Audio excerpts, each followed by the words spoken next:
ስልክ ለመግዛት እያሰባችሁ ከሆነ ይሄን ቪዲዮ ሳታዩ በጭራሽ መግዛት የለባችሁም። ምክንያቱም የአዳዲስ ስልኮች ትክክለኛ ዋጋ ወይም ተመጣጣኝ ዋጋቸው እስከ ስንት ነው የሚለውን በዚህ ቪዲዮ ነግራችኋለሁ። ሰላም የዴሊ ኢንፎ ቤተሰቦች እንዴት ናችሁ?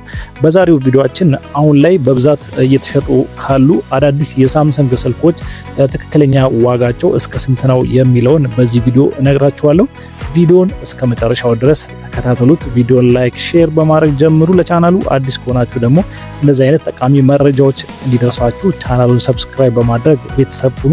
አሁን በቀጥታ ወደ ቪዲዮ አልፋለሁ። እያንዳንዱ አሁን ላይ በብዛት እየተሸጡ ያሉ የሳምሰንግ ስልኮችን ትክክለኛ ዋጋቸው እንመለከታለን። አስቀድመን የምንመለከተው አሁን ላይ በብዛት እየተሸጡ ካሉ ገበያው ላይ በሰፊው እየተሸጡ ካሉ የሳምሰንግ ስልኮች መካከል A06 ተጠቃሽ ነው። A06ን ገበያው ላይ በሶስት አይነት አማራጭ ልታገኙ ትችላላችሁ። 64 በ4 እንደዚሁም 128 በ4 128 በ6 አማራጭ ገበያው ላይ በቀላሉ ልታገኙ ትችላላችሁ። ዋጋቸውን ስንመለከት A06 64 በ4ቱ ከ17500 እስከ 18000 ብር ድረስ ልታገኙ ትችላላችሁ። ስለዚህ ማክሲመም እስከ 18000 ብር ድረስ ልታገኙ ትችላላችሁ ማለት ነው። ከዛ በላይ ለዚህ ስልክ ማውጣት የለባችሁም። በዛ ዋጋ ማግኘት ትችላላችሁ ማለት ነው። እንደዚሁም 128 በ4ቱን ስንመለከት ከ21500 እስከ 22000 ብር ድረስ ማግኘት ትችላላችሁ ማለት ነው። ስለዚህ ማክሲመም 21500 ብር ድረስ ለዚህ ስልክ ካወጣችሁ በቂ ሊባል የሚችል ፕራይስ ነው ማለት ነው። እንደዚሁም ሶስተኛው A06 128 በ6 አማራጩን ደግሞ የምትፈልጉ ከሆነ ይህንን ስልክ ከ22500 እስከ 23000 ብር ድረስ ልታገኙት ትችላላችሁ ማለት ነው። ስለዚህ በዚህ ዋጋ የተለያዩ ቦታዎችን ቼክ በማድረግ እነዚህን ስልኮች ማግኘት ትችላላችሁ ማለት ነው። ስለዚህ ፌር ሊባል የሚችል ዋጋቸው ይህንን ይመስላል።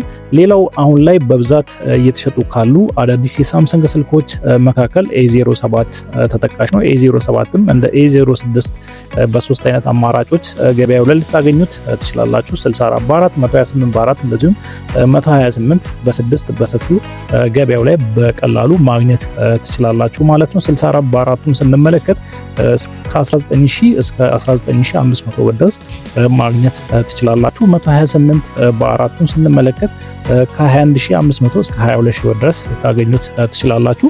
128 በ6ቱ ደግሞ ከ22500 እስከ 23000 ብር ድረስ ማግኘት ትችላላችሁ ማለት ነው። ስለዚህ በዚህ ፕራይስ የተለያዩ ሾፖችን ቼክ በማድረግ ልታገኙ ትችላላችሁ ማለት ነው። ሌላው M07 እና እንደዚሁም F07 አማራጮችንም ማየት ትችላላችሁ። እነዚህ በብዛት ገበያው ላይ የምታገኙት 64 በ4ቱን አማራጭ ነው። ስለዚህ ከ18500 እስከ 19000 ብር ድረስ M07 እና F07ንም ልታገኙ ትችላላችሁ ማለት ነው። ሌላው አሁን ላይ በብዛት እየተሸጡ ካሉ አዳዲስ የሳምሰንግ ስልኮች መካከል A16 ይጠቀሳል። A16 128 በ6 እና 128 በ4 አማራጭ ልታገኙ ትችላላችሁ። 128 በ4ቱ እስከ ከ26000 ጀምሮ እስከ 26500 ወይም እስከ 27000 ብር ድረስ ልታገኙት ትችላላችሁ ማለት ነው። A16 128 በ4ቱ ነው አሁን በብዛት ገበያው ላይ የሚገኘው። 128 በ6 አማራጭም ልታገኙ ትችላላችሁ። እሱንም እስከ 31000 ብር ድረስ ማግኘት ትችላላችሁ ማለት ነው።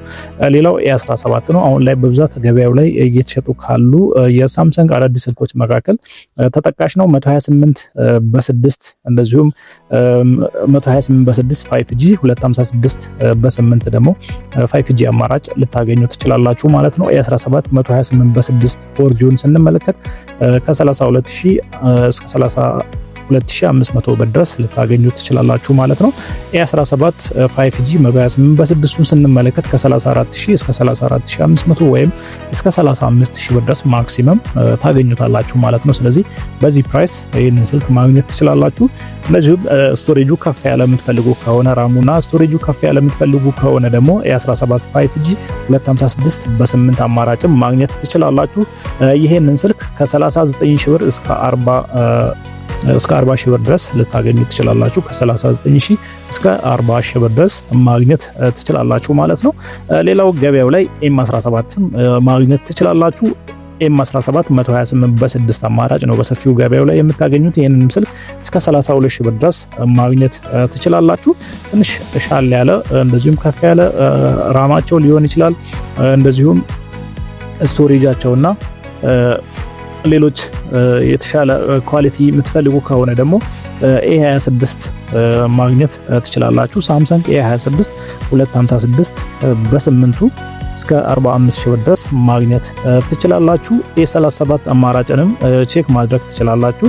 256 በ12 አማራጭ ማግኘት ትችላላችሁ። እስከ 64 ሺህ ድረስ እየተሸጠ ይገኛል ማለት ነው።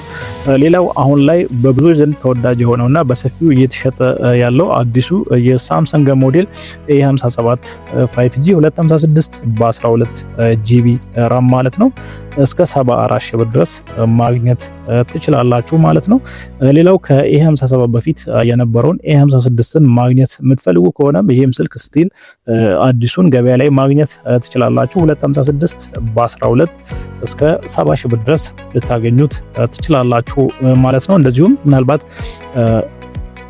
የአልትራ ስልኮችን ዋጋ ማወቅ ከፈለጋችሁ ደግሞ S25 አልትራ እና S26 አልትራን ዋጋቸውን ልንገራችሁ። S25 አልትራ 256 በ12 እንደዚሁም 512 በ12 GB ራም ገበያው ላይ በሰፊው ልታገኙ ትችላላችሁ።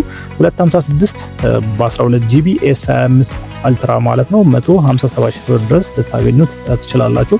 በ512 GB በ12 GB ራም ደግሞ እስከ 180 ሺህ ብር ድረስ ማግኘት ትችላላችሁ።